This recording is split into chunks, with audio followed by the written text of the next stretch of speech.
back in the game. It's I been know a while. it's working. I know it's working. That's I'm just gonna keep saying I know it's working. That's my phone, by the way. We gotta stop doing that. Okay? Get a new phone.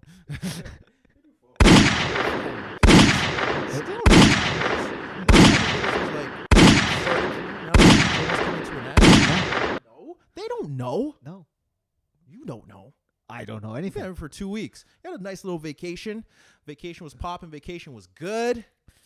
New summer Dan. Thought he had a tan. I did get a tan. I could see it. Okay. I Yeah. was gonna say I've been out in the sun. Yeah.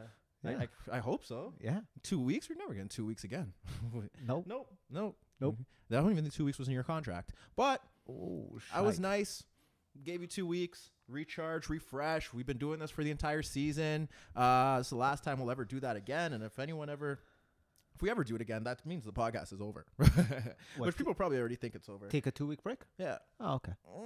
Not until we get the bag. I feel like that's kind of the goal now. Okay. Yeah. And then we can take a 2-week break. Yeah. We can take the summer off. No. You're never getting a summer off. No, I guess it's just not even possible because there's tournaments every summer. Yeah, there's 4, and we're here Yeah. trying to cover them, and Yeah. I'm here just trying to find out if you'd pay the bill. Well, if you're gonna cover the bill, that's a real deep question that needs to that is a deep dive because yeah, that is a deep dive. I don't know if anyone has the correct answer for it. depends on what side of the fence you're on. I always pay the bill. I know you would. Never mind. Yeah. I do. Let's say What if you had a really bad time? out of respect, I would still pay it. What if it was like a blind date and she wasn't what she appeared to be? What if you got catfished? Have you ever watched Catfish? No, but No? You but never watched Catfish? No, but I actually didn't know that term until you and Fabs told me. We gotta sit down and watch Catfish while we do this podcast. Let's say you got catfish? How would you react? An answer, honestly. Anyone that's listening ain't gonna judge you. I think at that point I pay half. Yeah. I just pay for my meal. I'm gonna split the bill. That's what I want to hear. Yeah. Yeah. Because anyone who's listening is lying if they said they're gonna pay the Yeah, whole yeah, thing. A lot of people would actually just walk away. Yeah, I'll tell you. When I was dating my significant other, I paid for the majority of the bills. I would say I paid about 80% of the time. That's fine. I think it's just nowadays a lot of, I'm gonna go say a lot of females expect it. Yeah. It's entitled, like it's Yep. it's part of your duty. Like you signed this while you became a male, that as you hit adulthood, you're going to pay for every meal, and that is not the case. No. Shout out to all the females that are paying for meals and doing it from the kindness of their heart. Yes. Some will do it just because they had a bad time and it's like, never seen this guy again. Yeah, I'll pay this. Yeah, I'll pay this and make sure. Have you ever gone out with someone? No, I'm washed. I don't go out. I stay at home. Okay. Have you ever gone out with someone that wrote off the bill? Wrote off? Yeah, like they have an expense account at work, so they paid the bill and then they were like, "Oh, I'll just expense this as like a." I'm pretty sure one of my exes used to do that. Yeah. Yeah, but she would never say it. Oh, okay. Why you pay for like half of everything? It's not ladylike. Now it is ladylike. Everyone's a boss babe, and Yeah. The whole. If I could expense things, Yeah, I would. you can expense things. You're that guy. Summer Dan, Dapper Dan. Summer drips on. Look at you. Well, the shoes ain't matching, but the shoes kind of go with the. They don't need to see the shoes. They don't need to see the shoes. They don't see the shoes because then you'd be promoting for whoever you're promoting. Yeah, for. I was gonna say. Unless they're interview shoes, we don't want to see them. No. Unless that's an interviews jacket, I don't want to see it again. But you're doing your thing, getting off your little summer. Your 2 weeks sounded much better than I did. We don't got to get into what you did over the 2 weeks. Good. I'm pretty sure people. You know what? I don't even care if they don't care. This is the best soccer/footy podcast in the world. I care about what Dan's been going through. I care about his week. If you want to get into all the soccer and footy stuff I'm going to talk about, fast forward it. I provide the timestamps in the comments and in the description, so you can hit that and get to the first topic that we break down. But I care about what Dan thinks, and you should care about Dan thinks because you get to see him and listen to him all the time. That's right. And that's why I care. Well, he's a little soccer/footy podcast. Yeah, the past 2 weeks I've been listening. We're trying to listen. Oh, have you? Trying to get through. Trying to. Really? Trying to. You have to listen to competition. Okay. So Did you feel, without naming who? No, they get into it too quick. No. Okay. I don't know. No, I was going to say, do you enjoy the quality of it? Yeah, but like I'm not gonna get into it because it's the deep secret behind podcasting, and we are Right. the best soccer / footy podcast in the world. But if you, no, no, like just don't get into your podcast. Like no, They just get right into yeah, it. I didn't come here just so you could kill me with the soccer / footy You like the banter. tidbits. What Yeah. we do. Huh? You like what we do at Well, the yeah, beginning. I'm pretty sure this is like the 80th episode. We took 2 weeks to get to 80. Were we scared just to get to the 80s? Yeah. Were we scared that It's a big milestone. We're- Wait till we get to we're 100. getting close to the 100s, and we're just like, you know what? Nah. The 100 one is going to be a big episode. Is this 80? Is it 80? I gotta make sure. Yeah, it is 80. We camera guy. It's 80. It's 80. He's giving it a nod. Yeah, shit. It's about time. Yeah. Anyhow, I think for 80, we should bring all 4 of us. this on is 80. Oh, 100. 100?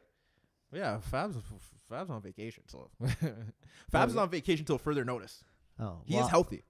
I know, but I was hoping that the other 2 members. I try to get one of them back. Yeah? He's watching Chile. Which Chile is playing right now. Copa Hey, America, yeah. Chile. Yeah, nah, just because he's watching, I hope they lose. Oh, okay. I'll be Who are they honest with playing? Uruguay? I think so, yeah. Oh, okay. Yeah, hope they lose. I can watch that right here if I want to. Yeah, so you're good? I am good. That's good. 2 weeks. 2 weeks gave me a little chance to recharge, but yeah, we won't get into what I did, but it doesn't matter. I kind of want to know. What I kind of do know.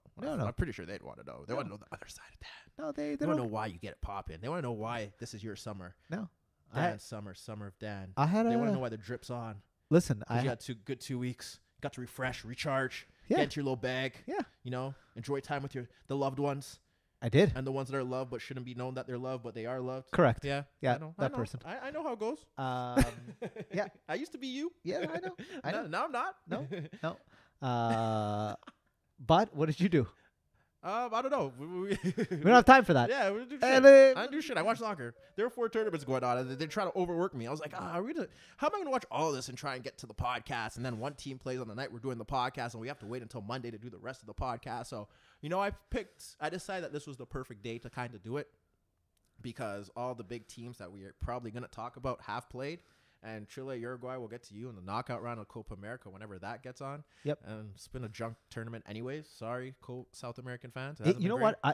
To be honest, I've watched that. I've tried to give that some attention, and quality really hasn't been that great. No, far from it. Yeah. Far from it. So, yeah, we need to get into we're getting into that soon. Yeah. But In the meantime, in the meantime, we got introduced. did you? I know that these No. Before you get that, the mic's on. mics are on. Cameras on. Yeah. This is the InnerViews Podcast, episode 80, live and direct from Toronto, Ontario. We've been kind of bantering for a bit, and we haven't even introduced the podcast. This is the best soccer / footy podcast in the world. It's your guy, Tyrrell, live and direct from Toronto, Ontario. Sun is set. People are out because, we are the city of champions now. The Jays aren't in town, but no one really cares. And people are just happy to see some sun and to get some hot weather, even though it's supposed to rain. But that ain't going to ruin our parade. We haven't been here for 2 weeks. Shout out to Dan's neighbors who have gone to rest. But I'm here. I'm not playing any games. I'm recharged. I'm ready to go. A lot of soccer / footy to talk about because we are the best. And I've given everyone 2 weeks to kind of get their shit off, and they haven't really gotten their shit off. And I'm tired. It's our time. It's over. I'm not playing any games. Videos are coming back soon. And that's basically how it's going to go. Podcast is back. One half of the Prem boys is here. I'm here to ruin your parade and tell you everything that's bad with your team because no one else is going to tell you that something's wrong with your team, but I'm going to do it. And I feel no ways about doing it. So, yeah, we're getting to it. But I'm not alone. I'm never alone. Well, sometimes I am. And I'm cool with it. A lot of people don't like to be alone. Yeah. I've learned that Yes. during these past 2 weeks. Yes. And I don't know why, but being alone is the greatest thing in the world. And, you get to do what you want. When you want, feel how you want to feel, when you want to feel. But some people feel like they, kind of need Companionship. They need someone there to hold them down, to keep them moving. No, not me. No, sirree. I'm here ready to go. And I'm happy to have you here. Dapper Dan. It's Dan Summer of Dan. Drippy Dan. Drippy Daniele. Woo! The drip is here, Dan. Drip is here. Show it off. Flaunt it off. Can I say something? That you mentioned the word parade about 4 times in that thing. Yeah. Yeah, that's why you don't touch it. Give it. You know what? I wanted his. I remember you're like, oh, Kawhi's a comedian. And I didn't see that part of the parade yet. Oh, you didn't? No. But then I saw it, and I was like, yeah, Dan's right. Yeah, come on. Kawhi got his shit off. I don't even hate Kawhi. But, yeah, he got his shit off. Congratulations to the Toronto Raptors. The last time we were here. By the way, I did say that they were going to win that. I did say, you can rewind it. You can go back. Yeah, but at the start of the series, you said that they weren't going to win. You took the logical approach. No, I said at the beginning of the series. You said the Raptors would win 6? Yeah. Okay. No, not 6. I just said the Raptors had a chance to win this. Okay. Because Kevin Durant was out. That's fair. If you say they have a chance, you're like on that. Yeah. That's fair. Chance. That's right. Well, yeah, they had a chance. They had a chance. Any prediction that was made Warriors based was based on the fact that Kevin Durant was supposed to be back. Because they're idiots. And well, no, they're not idiots. Yes, because they are. We saw Kevin Durant for 12 minutes, and he was the best player on the floor with half. With half a leg, with one leg. Yes, he was the best player on the court. Yes, and they're a completely different team, and that is why everyone tipped them to win because they thought he was going to come back healthy. And correct. That was the main point. But if he's not there, then the series tips a bit, and I would still have favored the Warriors to win in like 7. You know what? I said this to you after. I actually thought Klay was going to go off for a bucket of points in that 6th game. He could have probably hit 50. 100%. You know what? And actually, I actually got a lot more respect for Steph Curry as a basketball player because I don't watch the Warriors as much as you do, so I didn't know how good of a player he was. He's a pretty damn good player. Yeah, it's funny that a lot of people find joy in his failure. Oh no, I wouldn't say that. I just didn't know how good of a player he was until I watched him play in those 6 games, and he is, like I said, one hell of a player. Yeah. Who would you compare him to in footy terms? Is he a Neymar? Is he because he's not a? Is he a Messi? Is he a Ronaldo? No, he's neither of those two. It's kind of tough because like there's such a drop off between those two. Like I'm saying like in terms of modern day players, is he the top? Is he in the top 3, top 4 of the best NBA players right now? He's in top 5. Okay. Because the 3 kind of base themselves out, right? Which is personally it's LeBron, KD, Kawhi, and then okay. So who is the Messi and who is the Ronaldo in your aspect? Well, it's kind of tough because I tried to do this comparison like a few years ago, and just so those people who listen know and want to know this in footy terms. Yeah, no, I tried to do the comparison like a few years ago, and I always felt that Ronaldo. It's kind of weird because Messi has the all-round attributes, so he should be LeBron. Okay, but then. And KD is your Ronaldo? And KD was the scorer, right? But yeah. They're kind of built different because KD's the slender one that could really score. Oh, okay. Then, I see what you know, like it's kind of hard, but I don't know. That's a tough question. I can't really answer that as much as I would want to. And does Kawhi stay or leave? I don't know. I feel like it goes both ways. You can make an argument for both. Like he can stay, and I don't think he'll stay and sign a long-term deal. Right. But he can stay and do the 1-for-1 or the 2-for-1 yeah. and weigh out his options. Or because, like I said, they've treated him so good and the city loves him. And I don't really take the King of the North thing that seriously because he could go anywhere and be the king of wherever he wants to go, right? But I also look at it as that he can leave based on the fact that he's done everything that he can do. And no one would be like, oh, well, he left on a sour note. No, because he left on top. Yeah, or he left with like he let us down, or he quit, or gave up. No. This is the perfect way for him to like be like, I won here, I did this, let me go out. So they have that legacy there because he could go in next year and then things don't work out the way that. Yeah, and then he leaves on a sour note. And like the difference, and this is why people don't understand how difficult it is to defend your title or three-peat, is that everything went one way this season. Doesn't mean that's going to go that way next season. Yep. It's going to be even harder, even though everything that happened with the Warriors and whatnot, and now it's pretty much open, leaves Toronto in this position where it's like, yeah, maybe he should stay and go for it and try to defend it. But that doesn't mean that everything's going to go the way that it should, right? No. So it's tough, but shout out to them. We survived 2 parades that perhaps we maybe shouldn't have survived. One after they had won.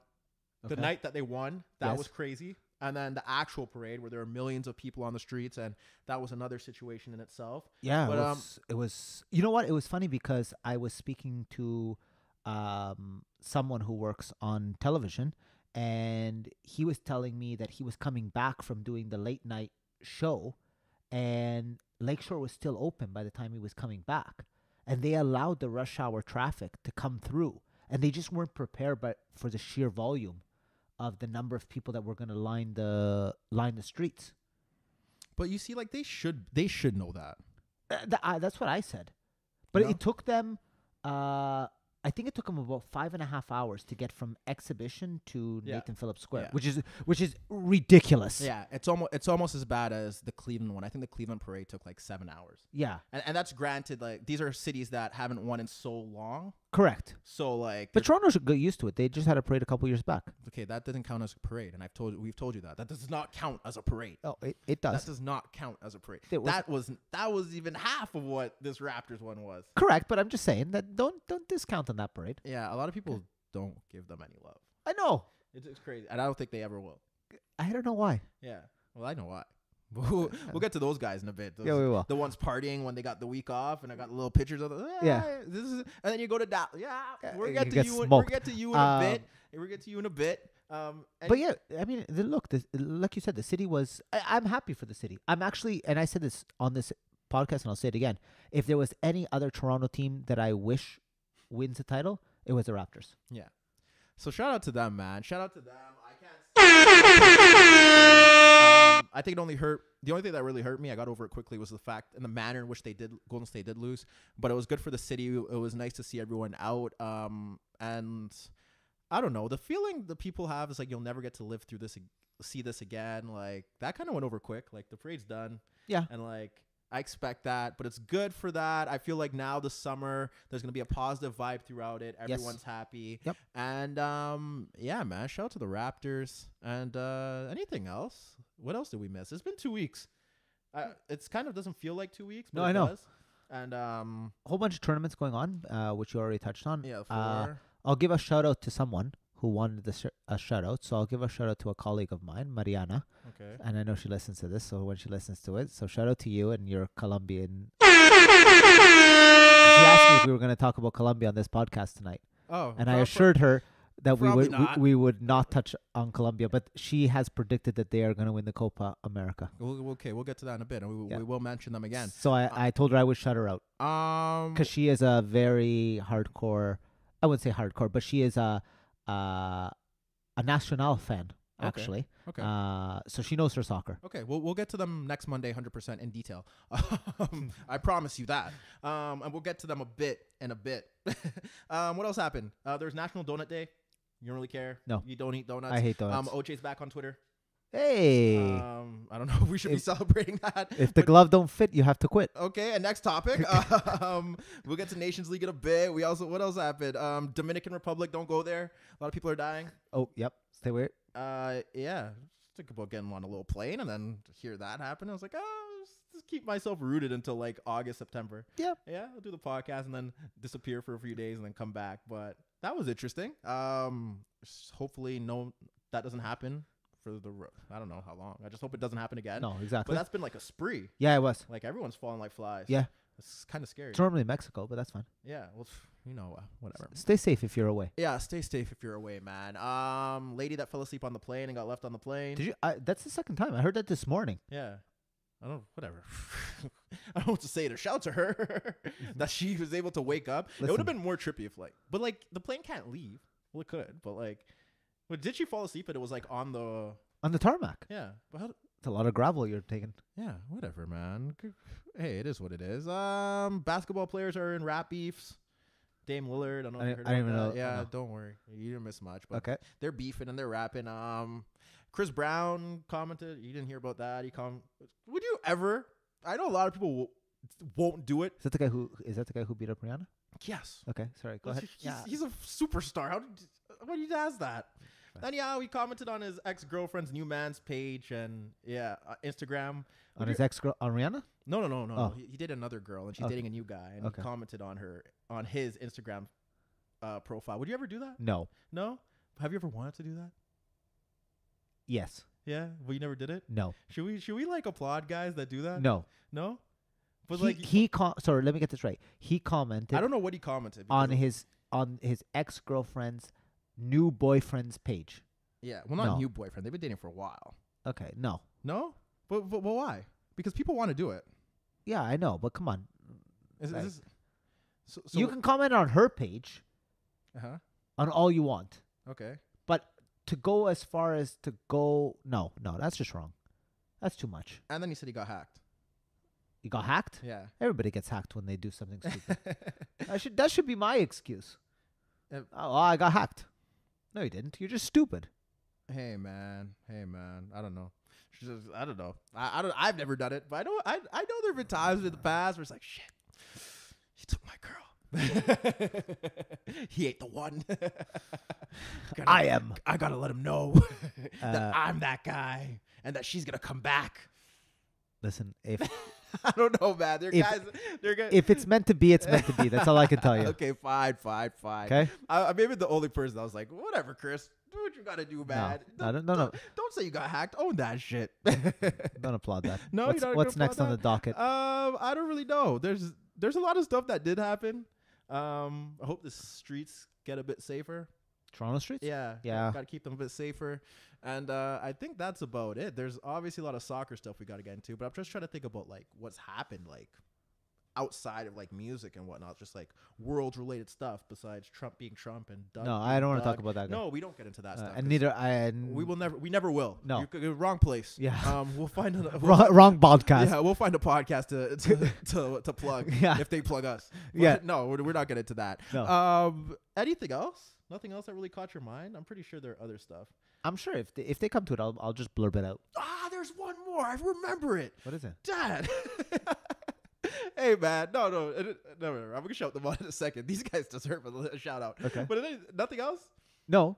Okay, we got to give a shout out to the YouTube subscribers, Okay. those that listen to the podcast on Spotify, iTunes, Spreaker, see, I already forgot, iHeartRadio, and any Android app on the Android devices. Shout out to everyone on Quora, Facebook, Instagram, and Twitter that have engaged and haven't engaged but are going to engage soon because we aren't going anywhere. Shout out to the independent men, the independent women. Shout out to all the Toronto soccer podcasts and all the Toronto podcasts. Shout out to, this is the best soccer podcast in the world, so let them know that.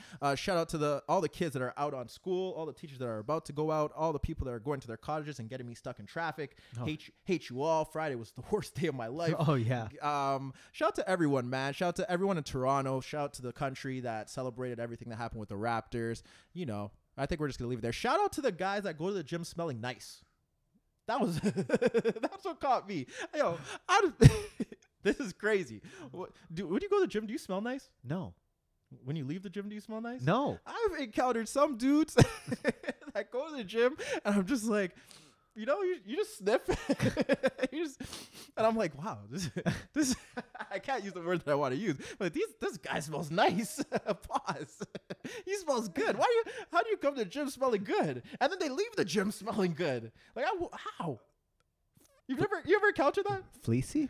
I don't know. No, like they smell good.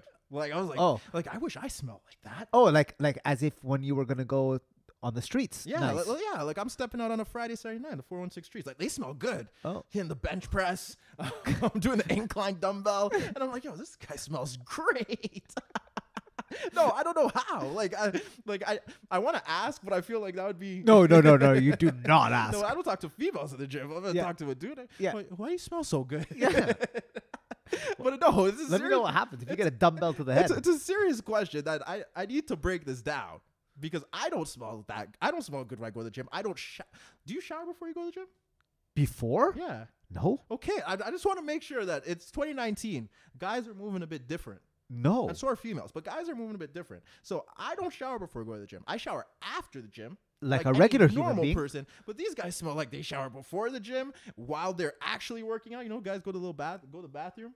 And they come back. They're smelling good. Listen. Pause. Listen. I don't know who those guys are. I don't know. No, I just had to really break that down.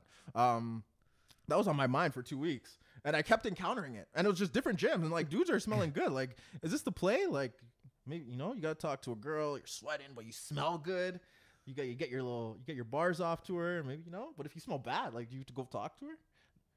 Let's move on. Okay, fine, Dad. This is a question that needs to be answered. I'm gonna break this down by the end of the summer. Anyhow, shout out to everyone, man. Keep doing your thing. Like I said, best soccer/footy podcast in the world. And if you haven't heard that, and if anyone's debating that, we'll let them know that we are. And if they have something to say about it, well, outdo us. With that being said, if Dan is ready and I'm ready, I don't know where we're gonna go. We got 2 weeks of footy/soccer to break into, so it's about that time. It's the InnerViews Podcast, episode number 80. It's a milestone, 20 episodes from 100. We got a lot of stuff to break into. Yeah, the season is over, but there are 4 tournaments that we have to break down, possibly 3. So let's get into it. Where are we going? Where are we starting? What do you want to hit first? What matters? What do you care about? Well, let's start with the game that just finished today. Oh, no, hold on. Okay, fine. Yeah, since it's topical, fine. Since it's topical. Yeah. What happened today, Dan? Unfortunately, Canada women get eliminated in the quarterfinals. Round of 16. To a decent Sweeter side? Yeah. This was the best Canadian team we've seen in years. Apparently. One projected to do some damage. Yep. And then I've watched all of their games. So did I. And I'm not surprised they got knocked out. Nope. I'm not surprised. Nope. I wrote it right after. I was like, this is kind of what I expected. I to be honest, they could say what they wanted, and I don't know if that was the pressure and I've seen a whole bunch of things written that starting with when Herdman left and you know he left at an inopportune time and he left his team. I don't put the blame on Herdman. I watched them play all 4 of their games, and I watched some other teams play as well, and they are not on the same level as the U.S. Technically, they are not on the same level as France. They are not on the same level as the Germans. They were not on the same level as the Dutch, and they were not on the same level as the Swedes today. And you could argue, and I watched also the Italians play, and this is not to pump their tires, but they are a lot more technical side than these Canadians too. I just felt like they didn't have the ability to break teams down. I love Christine Sinclair, and I think she's probably one of the best women's soccer players that this country has produced. We're going to get to her in a bit. Yeah. But do you know when a team relies too much on one player? It felt like that. It felt like they rely too much on Sinclair. There's another team that relies too much on one player. We'll get to them later. I'm interested to know who that is, but that would be that team that dresses in white and blue and plays in Argentina. Okay. But I felt as if they rely too much on Sinclair. And look, like I said, she has been great for Canada. No disrespect to her. She has been the beacon for this Canadian women's soccer team. But I think it's time to move forward from Christine. And that's no disrespect to her whatsoever. You disrespect her. No. I don't want. Disrespect her? No. Because I think she's done a lot for Canadian women's soccer. I just think that the way she has to play now is not conducive to the way these women, this women team can play. Yeah, well, I'm still kind of upset with how you said that, but I'm happy you said it because I feel like no one was saying it. Yeah. I feel like the panel on TSN wasn't saying it. Can I say one other thing? Okay. If you're the captain of that team, as she is, you step up and take that PK. You don't leave it. Janine Becky scored a big goal for Manchester City women, and big respect for her to step up and take that. And it was a good penalty shot, by the way. The goalie made a great save. But that's got to be Christine to step up and take But that. that's on Christine. That's what I'm saying. Okay. Yeah, as long as we know that's on Christine. but I'm just continuing what I was saying about earlier. Because the Christine truthers are like, well, why didn't Christine take it? Or like she was on the field. Yeah. She's a captain. Yeah. She had every opportunity to take it. She chose not to. And don't tell me she didn't. Don't tell me that young little Janine, who probably isn't that young, but is younger than her. Yes. Decided that, no, I'm going to take this and there's nothing you could do about it. She asked Christine. I know. Okay. I know. And everybody said, and I've heard this, that the women don't get the respect that focuses on the men's game and not the women's. With that being said, would you see Messi, Cristiano, Griezmann, Pogba, any true captain leader for a team on those big moments? That's when you step up and be the captain, be the leader of that team. And I think in this aspect, I felt like Christine shied away from being that leader. Okay. Well, I'm gonna tell you why I don't like your answer. Okay, go ahead. Even though I'm not saying you're wrong. Okay. Which is rare.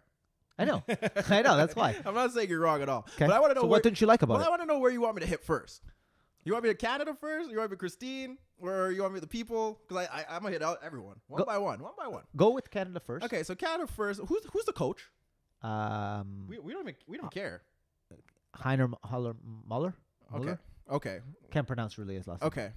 The one thing that I took from this is that he went with the girls that he trusted, and that was it. Yeah. I feel like those were the 11 that he's put his trust into. Yep. And that's it. And I have nothing wrong with that. Okay. You felt like his substitutions were wrong? Is that what you're getting to? Well, no, but I feel like post-match, a lot of people were trying to kill him, that his tactics were poor. And I thought his tactics were poor. Yeah, and okay, I'm not saying that you're wrong. But the way we evaluate the other teams, I don't know if this team was as good as a lot of people in this country think they were. I agree with you. So could have they been utilized better? Perhaps. But the matter of the fact is they weren't. We saw from game 1 until now, this wasn't the year that they were going to win. There was no way that I could see them winning. But the one thing that bothers me about that is that a lot of those Canadian women play for top teams in the women league. A lot of those players play for some very good quality teams in Europe. Oh, I know. So I expected the quality coming from this Canadian team to be higher, technically. In terms of build-up play, in terms of passing, in terms of everything, I expected it to be higher because of the number of those women that are playing in top European leagues. Do you think John takes them farther? Because I can make a debate. I could question that he doesn't. No, I don't think. No, because I think it's just the quality on the field. The coach can only set them up. Yeah. Because I don't think they were set up that poorly. Like the manner in which they conceded today, that's not I don't think that's a coaching error. No, that's just how it goes. And to his defense, he changed formations. Yeah. He went from he started 4-3-3. Yeah.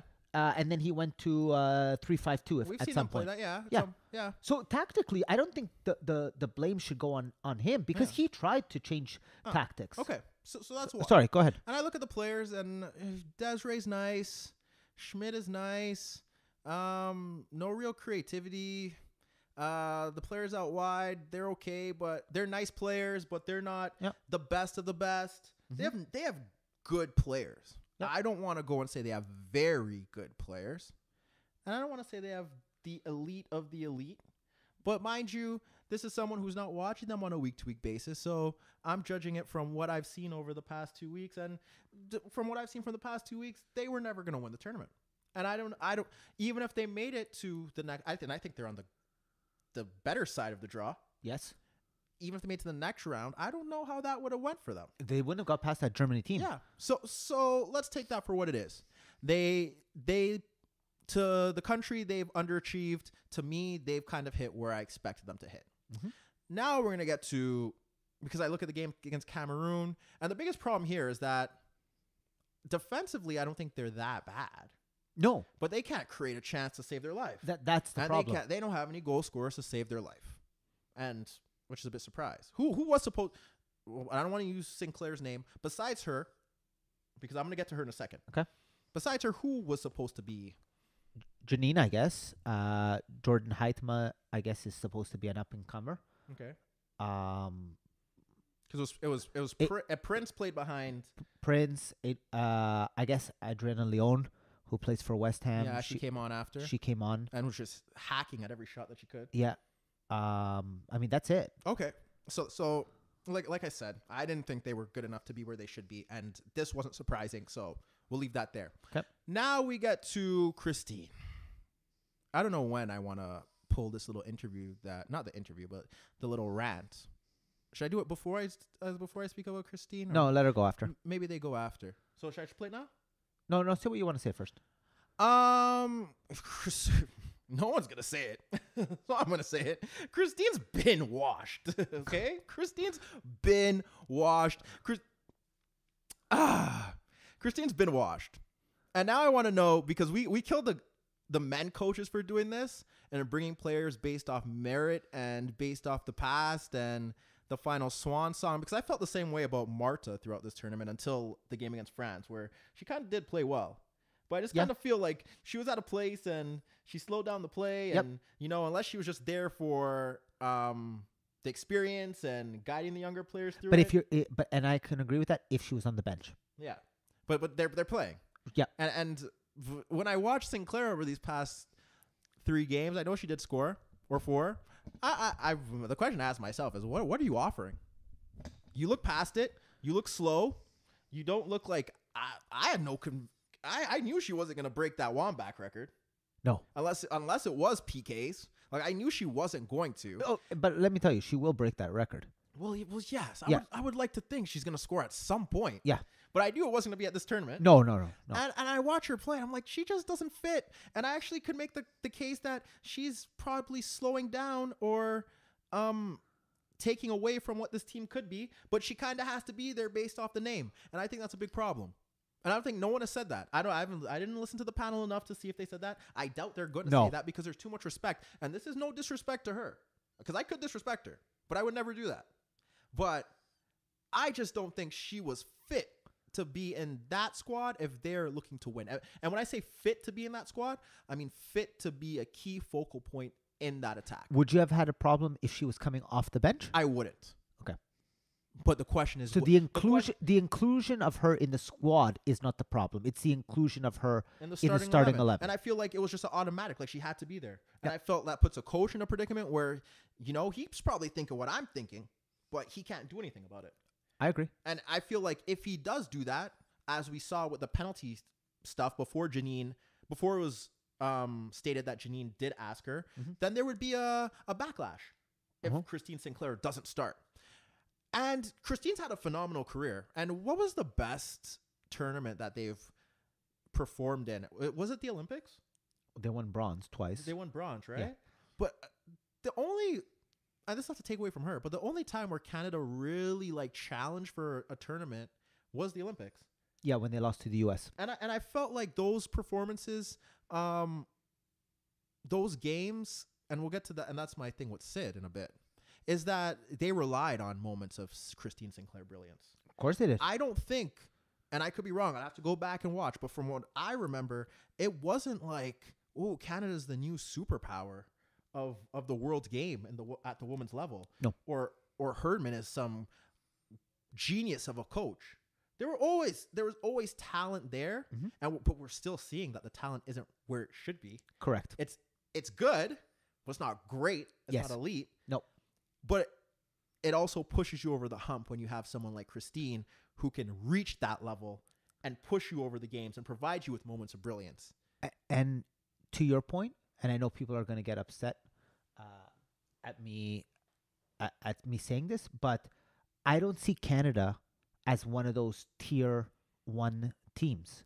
And I know that in the women's game, a lot is broken down into tier 1 and tier 2 and tier 3, etc. But Canada is a tier 2 team. Whether people want to believe that or not, they are not in the tier 1. They are not on the same level as the US or France or Germany. If you want to put Germany in tier 1, they are a very good tier 2 team, but that is exactly where they are right now. Can they move into the tier 1? Of course they can. Do they have quality in that squad? Some young players coming up? Yeah, they do. But I think it's to your point. I think you need to start getting away from that old guard. Yeah, and that's exactly the team is fairly. They're not all over the hill. No. There's a decent crop that could be back there. Yes. In 4 years. But I just felt that Christine always looked out of place from game 1 against Cameroon. I didn't watch any of the friendlies where they won 3-0. No, yeah. But she just looked out of place the entire tournament. And it comes to a point where you got to make a decision. And if you can't make that decision, I understand it based on her impact and her significance to this country. And I'm not going to even kill her because, you know, she's out there trying her best. It's not that she's not trying her best, but she just looked out of place. And at some point, someone has to take initiative whether it's her saying, look, you know, maybe someone else should be playing there, more energy, more dynamism, something up front, something different, because you can't build it around getting the best out of her when she's out of sorts. I couldn't imagine her playing against France, against England, against the States. No. Because I look, as much as, and I listened to the panel today, and they were like, well, the barometers, there's no real favorite here. I watched the States all 4 games. Yep. And barring this one where they played today and take away the Thailand game. Okay, yeah. No, I'm not taking away the Thailand game because I'm looking at the performances. Okay, that's fine. They got a squad. Yeah. They got a squad. Like they are good. Like when they move the ball quickly, they have a solid midfield. I think Mewis has been the standout midfielder of the tournament. Yep. They have people who score. They got threats out wide. Yeah.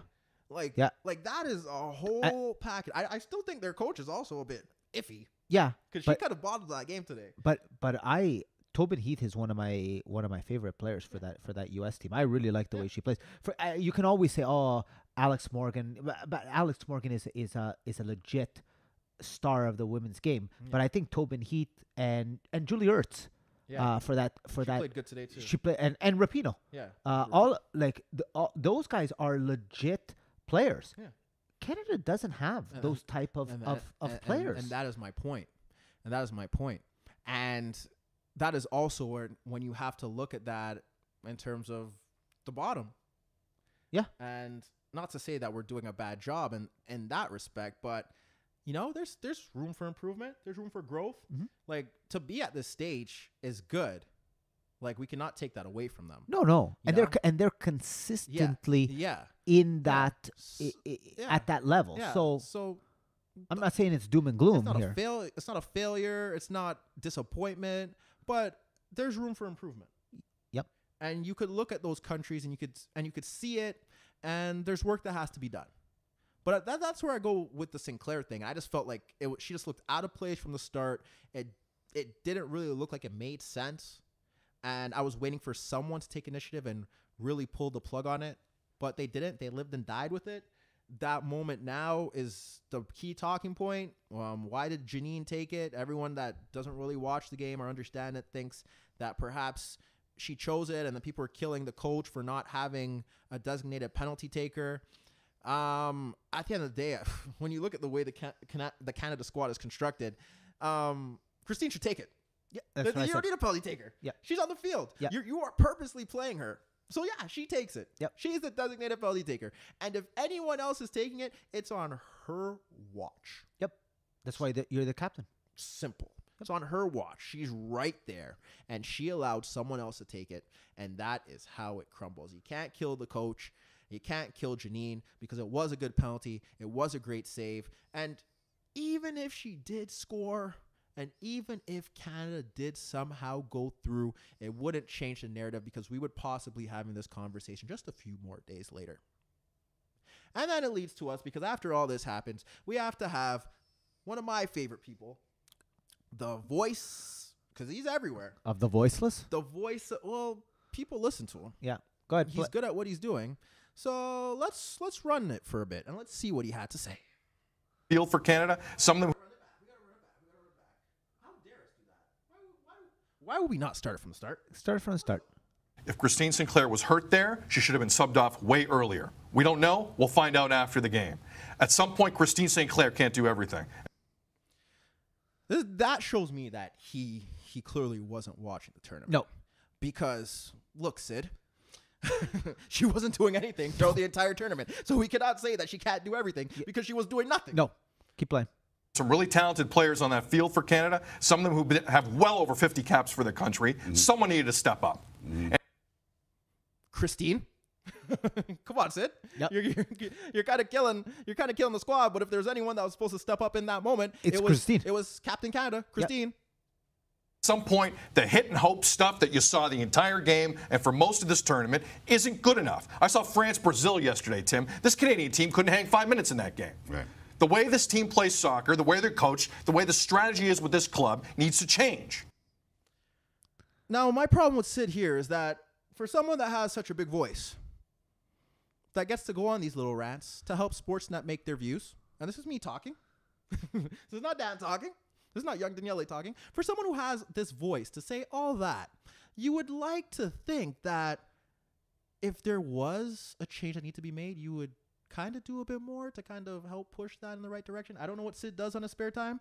I don't know if he has any involvement with the CSA or the OSA or whoever's running the show now, but I would like to think that Sid would, instead of going on here on his platform for clicks and views, that he would actually stick to that and, you know, use his voice to kind of push that narrative. Well, maybe he says it next. Seconds. They got good enough players to go to a semifinal of every World Cup. More Canadian girls play soccer than anything else in this country. Well, I was wrong. Number one, they don't have a team good enough to go to the semifinals, and that point does not really matter because it involves coaching, not how many girls are playing the sport. Sorry, Sid. Correct. And the hit and hope stuff with one shot on goal is where we're at with a woman with 182 goals on her resume. That female with 182 goals, we could say, was probably the least effective Canadian female on the pitch throughout those 4 games. So that does not matter, Sid. But I'll let you finish off your rant. Christine St. Clair, that isn't good enough. 15 seconds. But he keeps missing the point Yep. that it's a collective thing here. That's right. It's not the other 10 girls. No. Christine is as big of the problem as everything else. Let's finish off. And it needs to change. There's some incredible talent coming up the pipe. There's some very talented players. I don't know if this is Christine's last tournament, but the way they play needs to change because they weren't good enough to win at any point. And if they keep playing this way, they won't be good enough in 4 years. I'm done. Yeah. And if it's Christine's last swan song, that's fine. Yep. We need to move in a new direction. Christine's moments of brilliance is not going to help the country move any forward. And the fact that we are focusing this on one female in particular kind of really hits the nail on the coffin, because when we talk about the States, we're not solely focusing on Alex Morgan. They're not solely depending on Rapinoe, Yep. on Heath, on Ertz, on Mewis. Yep. It's a collective. When you look at teams that win these international tournaments, is a collective bond. It's a collective group effort. There we go. It is not one individual dragging their team across the finish line. The other thing that I've heard and going into this tournament was how deep this Canadian squad was. Oh, we have so much talent, so much talent. Listen, when he needed a goal, where was it coming from? I looked at his substitutions coming off the bench. His 3 substitutions, and I had it here. Let me pull it up. Riviere. Thank you. Quinn. Quinn is a defender. Yeah. And they were saying that she's whatever. I don't care what they said. Riviere, Quinn, and she always came on. Oh, it was West Ham girl. Yeah, Leon. Yeah. So you're telling me that is your depth, and that's who you bring on? That's you bring a defender, Rebecca Quinn for Becky? I don't why not? Haitema, she's not good enough to play. She's just on her way to PSG. I don't know. At some point, they made the changes. Like Fleming wasn't working, Becky wasn't really working, Prince wasn't really working, Sinclair wasn't working. At some point, like I said, the manager wrote ride and die with his group of girls. Those are the group of girls that he believed in, and it's going to be. I guess they could play in the Olympics, right? Yeah, they could. Yeah, so that's another opportunity for them to really look at and go forward. But it's not a failure. I could kill the fans for the hype and, you know, the false hopes, Expectations. the expectations, and, you know, the whole Sinclair thing. Like, that needs to stop. And, you know, it's good and it's bad. Like, if they didn't make out the group stage, then, you know, maybe we could have a bit of a gripe. But we have to look at it and see that, like, yeah, there's work that needs to be done. But that's the other thing. They put themselves in this position. And I'm talking about the team. They could have avoided this matchup if you win the group. Yeah. Okay? Yeah. So let's even take one step back. You would have never been in this position if you would have taken care of business and beaten the Dutch. Yeah. You weren't good enough to beat the Dutch. Yeah. Hence, you finished second in the group. Yeah. And this is the result of finishing second in the group. Yeah. But I also look at it deeper, because after I saw the opening 2 games, when you assess these things and you watch, you kind of know the barometer of how good a team really could be. And with them, you just kind of knew, like, there was no belief that there'd be a flick in the switch or there'd be some master tactical change which would really help them. They were what they were. And I think those are we've said this on and not just for the women, but we've said this throughout the year. You need to watch more games. And if you had watched, and if you know soccer like the two of us do, it's exactly what you just said. You would have watched them play those 3 group stage games, and today should not have been a shock to you. No. And like I said, it's not a bad thing. You have to, sometimes you need, because the further they would have gone, it would have risen expectation. But in reality, they're just not there yet. So now it gives the players an opportunity to go through that experience and grow from it, or obviously wither. Yep. And it gives the program an opportunity to look at what they need to do, what they could fix, watch the other teams that are still in this competition, see what direction they want to go and how they can improve, how they can reach that level. And it gives the manager an opportunity, along with the CSA. Do they keep him? Do they not? Does he feel he's equipped for the job? What can he change? Is there anything that he can change? But it's now like it should have been in terms of winning this competition, not just rely on the greatness of a player who's past it.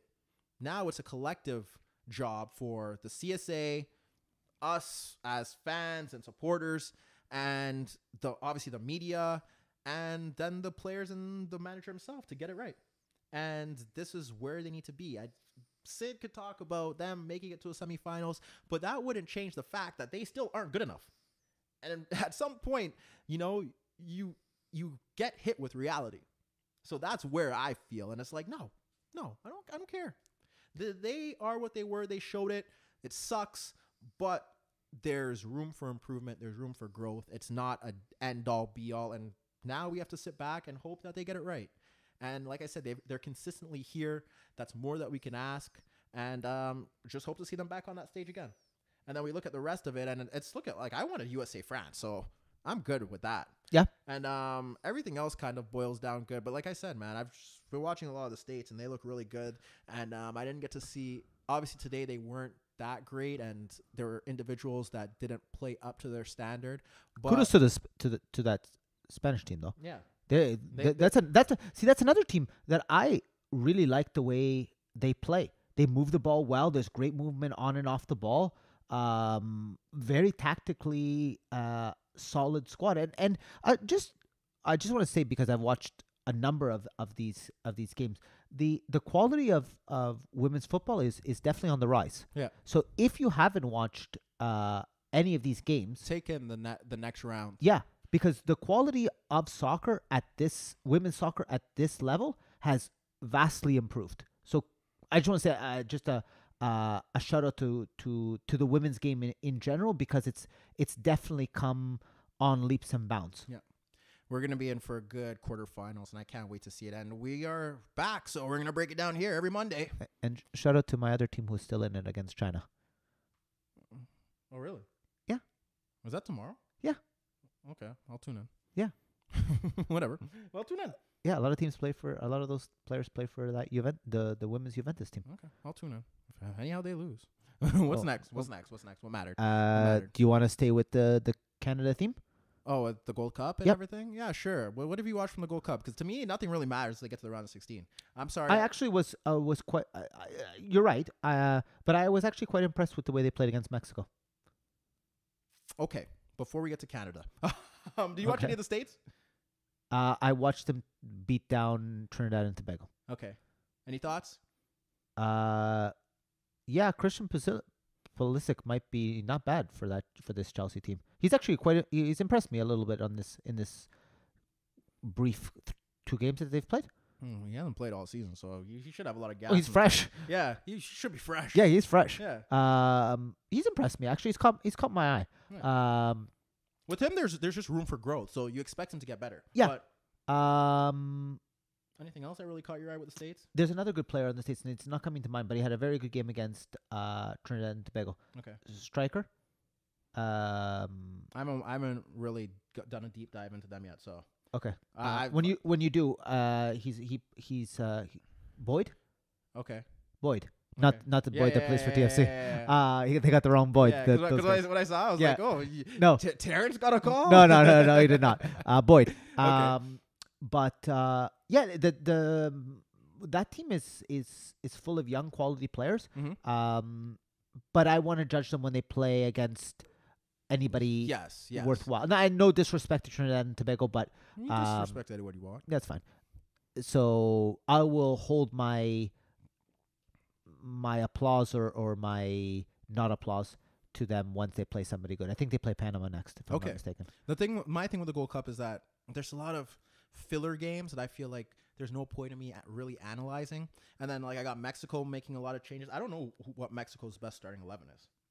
I don't think Tata does either. Yeah. So okay, fine. And I don't know what. They didn't play their best 11 against Canada. There were No. pieces, but No. it wasn't their No. full best 11. Do you know that Fabs' boy Raul is taking a lot of heat with that Mexican team? No, I didn't.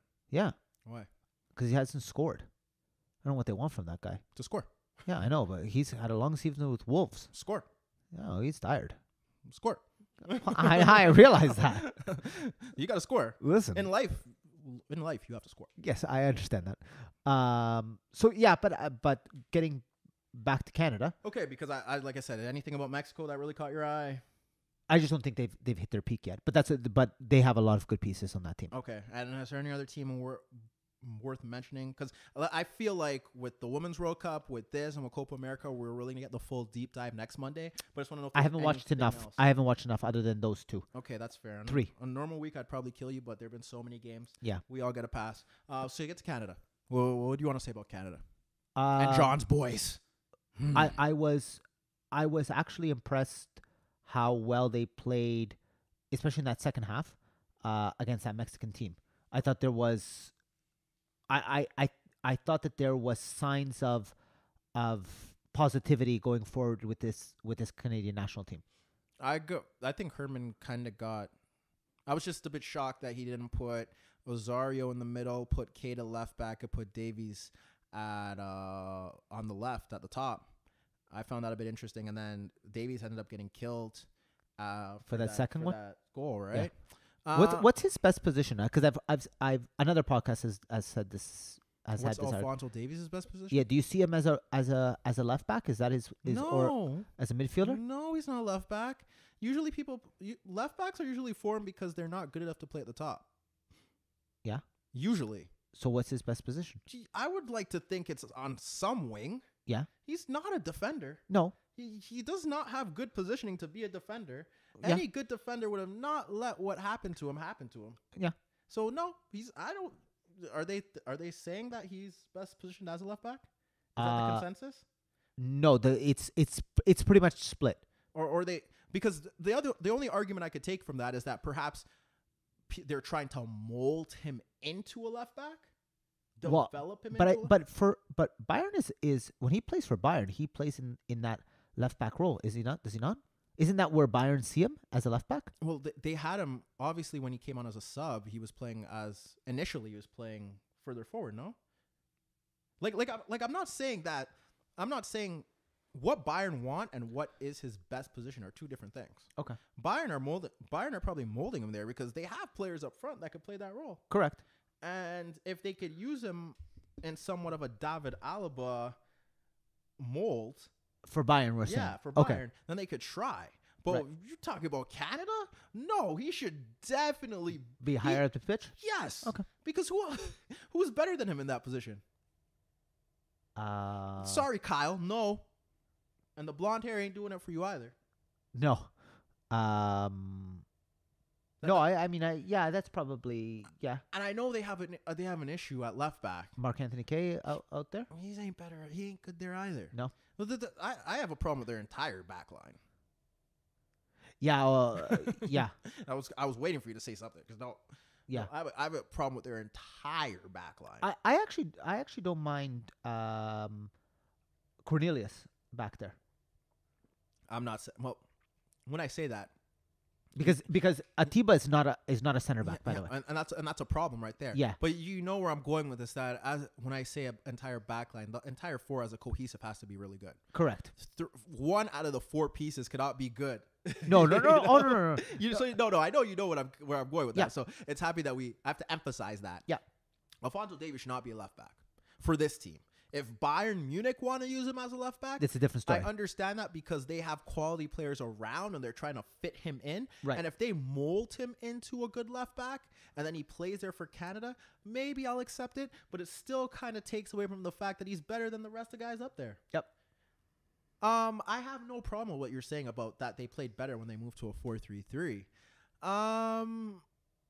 Look, I judge them by, just like you're going to say about the States, I judge them as to who they play. And the Martinique game didn't show me much, and it did show me that they have a lot of defensive issues because they could have conceded a few goals there. Yep. And then I didn't watch Cuba because I saw 7-0. I'm like, no, I'm not going to do that. Okay. I do feel like they do have problems scoring goals as well. You think so? I think they will. Okay. I don't care. I don't care that they beat down those two teams. No. Of course not. And the Mexico goal that they scored was a mistake. Yep. From not Reyes, but was it Araujo? Araujo. Yeah, he made a mistake, and they were able to pounce on that. I like the pieces that are there, but with me, like whatever happens here won't really let me kill Herdman yet because I have to be fair. And as much as I don't think he's that great, I'm willing to give him the platform to prove me wrong. Are you giving him? Are you giving him to the next World Cup? Next two, sorry? Not two. Not two. I want to see how far they're able to go in the next World Cup qualifying, and then that's when I'll probably make my first statement on John Herdman. What about Nations League? Because they're in the same group as the U.S. U.S. and who? You don't need to check 'cause I don't care. But I don't remember who the third one is.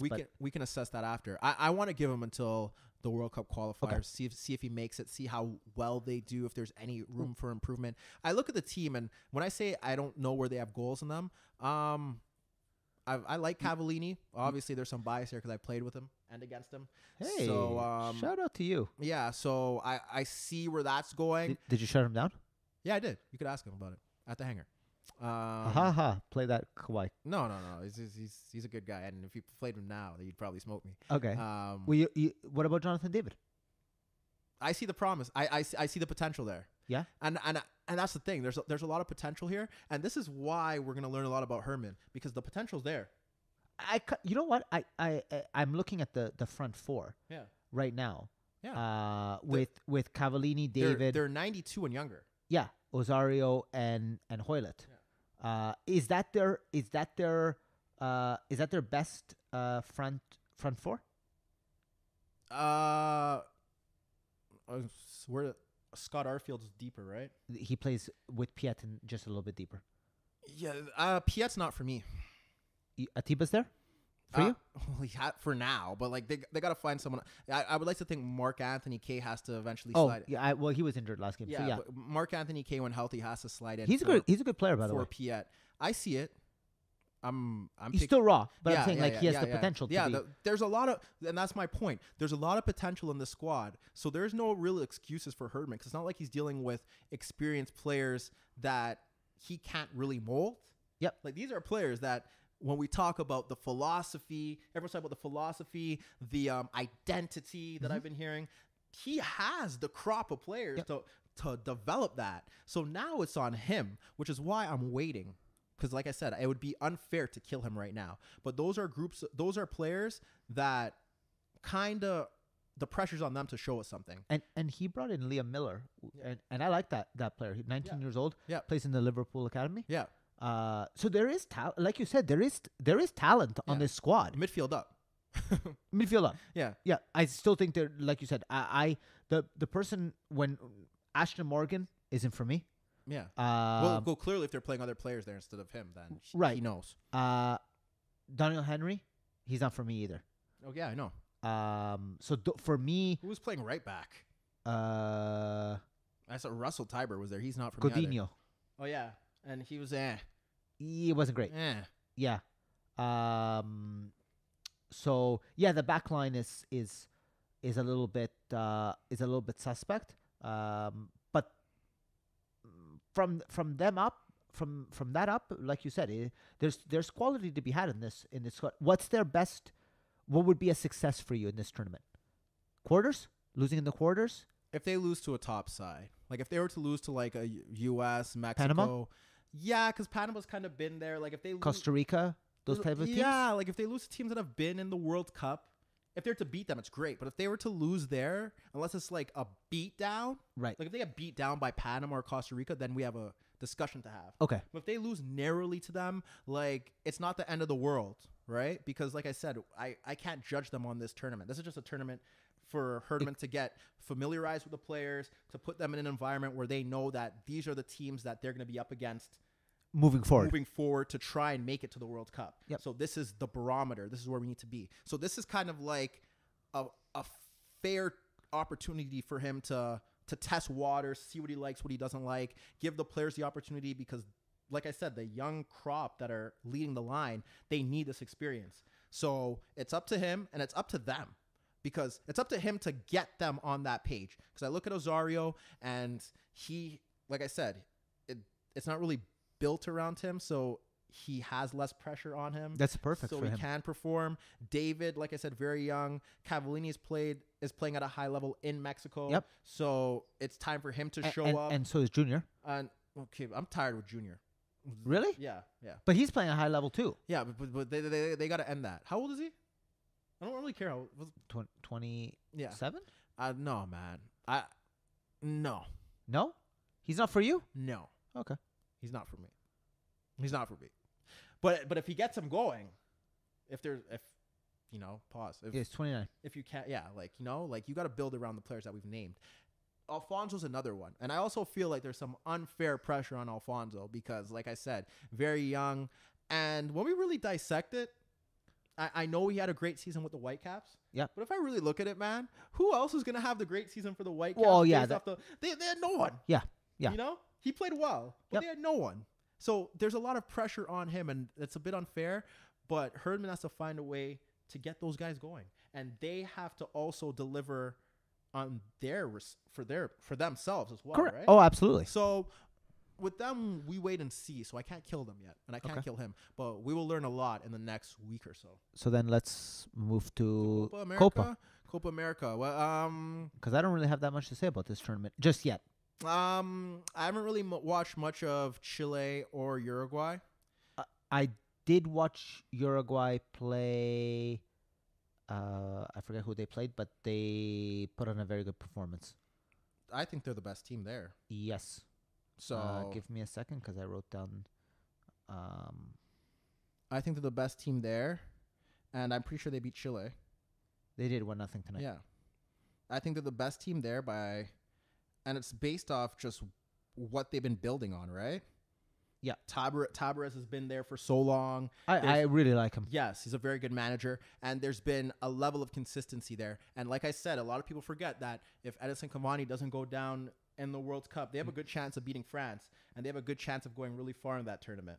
Yep. So they beat down Ecuador in the first game. That's what I watched them play. I know your coworker, Colombia. To me, Uruguay is best suited. based off just the experience. Luis Suarez being there, nice. They have youth to complement the experience with Godin and Cavani and Suarez, and all those guys really get up to play for their country. yeah. So they're my favorite based off it. And then Colombia comes in next, but with Colombia, there's just an issue there in terms of how they play, and like I said, I wait for them. I always feel that they underperform against the better South American sides, barring Argentina. We'll get to them in a second. But What about Brazil? Because that's another team has. You want to talk about pressure playing at home? okay, well, look, this is what I say about Brazil, and I'll keep it short and sweet. With Neymar, they're a great team. Without him, they're a good team. Your boy is producing. Who? Coutinho, or however you want to do the sound effect. No. You don't have him? You think he's been playing great? I think he's had a good tournament. Not a great tournament, as you like to say, a nice tournament. Yeah, because he's doing everything that I expect him to do. He kind of floats in and out of games, some nice bright moments. They have problem scoring too. And for the Peru game aside, where Peru kind of just really laid down and died. That's still my second. That's that's my first favorite South American. They laid down and died, and then shot themselves while they were dead. Yeah. The Venezuela game, the Bolivia game, where are the goals going to come from? Why is Richarlison playing?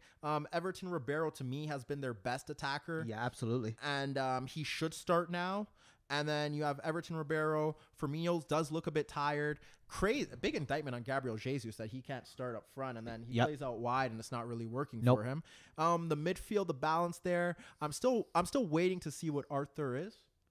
He hasn't really. He hasn't impressed me very much. Very, very good when he's pressed on the ball. He gets away from the press. Good passer. Doesn't control games. And I think the Xavi comparisons were a bit unfair because he doesn't control. Like I said, he doesn't control the games. Mm-hmm. And then Casemiro is Casemiro, and they're missing him for the next game. Yes, granted, whoever the hell they play. And then the back line is just they have no width out there. They play Paraguay, by the way. They have no width out there. Felipe Luis is Felipe Luis. Yep. A bit limited going forward. Dani Alves is Dani Alves. I can't believe he's still playing. That he's still on the team, it says everything. Yeah. It says everything to me. Oh no, he's Portuguese. Never mind. Says everything that I need to know. Who were you going to say? I was going to say Nelson Semedo. Oh, no, he's Portuguese. Yeah, he is Portuguese. And then the center backs and the goalkeeper, I expect them to be decent. Yes. I expect them to be decent. But there's just something there with Neymar, and people can say what they want. With Neymar, he pushes them over the top. But there's something about Neymar that doesn't want to play in these big games. It's kind of starting to piss me off because he missed this Copa America. Yep. The last Copa America, he got himself suspended. Yes. Like an idiot. The World Cup, when they got knocked out, he played, right? In that Belgium game? He was hurt, wasn't he? I can't remember because it was Casemiro who they really missed. Oh, right. And then Fernandinho got smoked. Yes. But at the World Cup before that, he got hurt. And then... Yep. And then for PSG? And then PSG just never shows up for the round of 16 games. Yeah. So at some point, your country needs to, your club and your country rely on you, and you're never there. Well, speaking of club and country relying on you. But that is my point on Brazil, is that Neymar, people can say what they want, Neymar pushes them to a different level because he draws attention and he creates space for others. And at the end of the day, when he's been there for Brazil, most of the time they do win. Yeah, you're right. So, but without him, it just seems a bit flat. And Coutinho is not the guy. And like I said, Firmino looks tired. And I really think that this could, if they don't win, their FA is going to look at Chiche. Yep. And really kind of question whether he's the guy for it. I don't dislike him. I think he's good for them. But it's also kind of hard, and I've said this for Tuchel as well, when your best player isn't there in the biggest moments. Because that's when you need him. Look to the other team, the other mess. That's as you see, is it Messi? You see when I get a rant from Sid like that, yeah, or when I get a rant from Sid, and this I know Sid doesn't watch games, when he compares Messi at Barcelona against Messi at Argentina. Yep. If there was ever a time to kill a country and a federation, it's now, and their players, it would be for that guy. Yeah. We want to talk about Argentina. We want to talk about Rio. We want to talk about why they haven't been good since 2015 when they lost Copa America on penalties. They haven't been good for 4 years. Nope. And no one says a goddamn word about it. All we hear is about how it's Argentina and they have the big name players and they're supposed to win because Messi and Higuain and Aguero and Dybala and Icardi, and they name all the forwards that they have, but they don't name any of the midfielders because they don't know any of the midfielders. And they don't name any defenders. Because they don't know any of the defenders, but they're supposed to win because they have all those guys. Because they can play 7 forwards. Yeah. And in a squad of full 11. Look, they suck. They stink. They are terrible. You want to talk about an unbalanced squad? This team is the definition of unbalanced. And I feel bad for that for Leo. I don't. Oh, I do. I don't. Why? I do. You would think that I would feel bad for him. Yeah. But at some point, and you were the captain, at some point, yeah, I gotta kill him too. He can only do so much on this team. I'm gonna hit you with a point after. Because I agree. That's been my defense for him for the past 4 years. Because Messi is not going to defend for you. I know. You know? Yeah, I know. I just feel bad at the situation that he is in at the national team level. That's my look at this. Okay, this is where I feel bad for Messi. Is the fact that if he doesn't win, not only are the loser neutrals who don't watch Argentina or know what their squad is filled with, correct, the crap that he has to play with, yes, it's the people in the country who yes, think that he's failed them, correct, and the nonsense that Diego would have done it. Yeah, Diego played with some decent players. Yes, he did. Sorry, folks who didn't watch the 1986 World Cup they had defenders or know anything about anyone that was in that squad. They weren't half as bad as these bums here. Yeah, and by the way, that Napoli team that he was in when they won that Scudetto, yeah, they're pretty good. They're pretty good too. Yeah, but they could also defend. Yeah, but we don't talk about that. No. Because when I watch them play, the goals that they concede against Colombia, Jesus, the goal that the 1-1 against Paraguay, yeah, was just one little run, a little cut in, yeah, goal, yeah. Like it's the fact that if the team just gets one shot, and you, I don't know if you get that same feeling, but do you feel when you watch this Argentina team that when they go down, the game's over? Yeah, they have that feeling, and a partial. Messi can take some blame for that too. He can. That's where people kind of have the Ronaldo factor over him, and I don't really buy into it that much, but there's just like a sense of belief that if you get it to Ronaldo, he can score. Yeah. But the problem here is that they can't get it to Messi anywhere. They can't get to. Let's start with the basic. How about just get the ball to him? Yeah, they can't. But this is the best part because I've watched some of those games. When they do get the ball to him, it's like, okay, now we got the ball to you. Let's just all make space. Yeah. Let's just run away. Yeah. No one open up. No. Okay. Well, this is my problem with them. This is my problem with Argentina first, and then Messi. Their chance to win. Okay, I'll give you this. They had a good chance of winning in 2010. Okay. And the biggest reason why they didn't win that World Cup was because their biggest weakness was their manager. Yes. The talent was there. Yes. The talent was there, but their biggest flaw was their manager. And he set them up to die against Germany. Yes. Literally die. And they did. And if people don't remember that and look at the talent on that squad, go watch that game and watch how he set them out to die. And that was Messi that was in terms of like international. That was his peak. That was his peak because. And he had a decent team around him at that, if I remember. And because when he got to June, he didn't look tired. No. He was running past 6 or 7 guys. Yeah. Yep. And I was like, okay, this is a great chance for you to do something here. And then he dropped that bomb. Yep. And then when I get to 2014, it wasn't the fact that he had the best team around them, but he had the best manager built to help get the best out of him. Who was the manager? It was Sabella. Okay, yes. And to build a solid platform to hide their defensive deficiencies. Correct. And Messi still played well. Yes. And they got to the final and they lost to a better team. And people kill Higuain. I also kill Messi because Messi did miss a great chance around the 47th or 50th minute where he should have scored. Yes. He normally does score. But he was gassed by the end of that tournament. Correct. And they missed Di Maria. They did. Yes. Yes. So that to me, that was his window. And then 2015, they should have won the Copa America. They should have won the Copa America twice. He misses those 2 PKs, right? Well, I think he missed one in 2015. I don't know if he missed both. in both years. I think he does. Well, He misses one for sure. Yeah, he missed one for sure. Yeah. If he missed two, well then, yeah, we got killed. Yeah. But he missed one for sure. So that was the window. But ever since then, the mediocrity around him has been astounding. Sorry. I look at the squad now. Like, you're not going to win a tournament with Otamendi in fourth? okay, well, if Otamendi's your best defender, that's a big problem.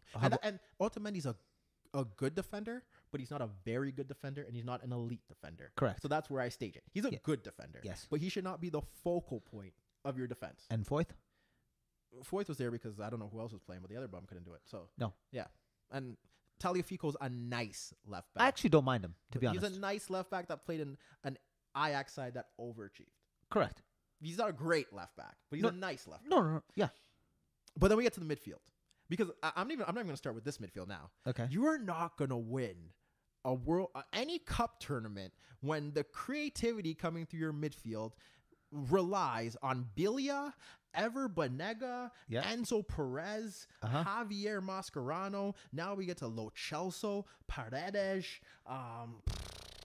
What other bums are playing in there? DePaul. DePaul. But you know, but he has Di Maria sitting on the bench, by the way. DePaul. Di Maria's washed. He has Pereira. Acuna. He has Pereira. But he played too. Not good enough at that level. No. So you're not gonna win anything. You're not even that you're not gonna win. You're not gonna create anything. No. And then Sergio Aguero, to maximize Sergio Aguero, he needs to be in the right system.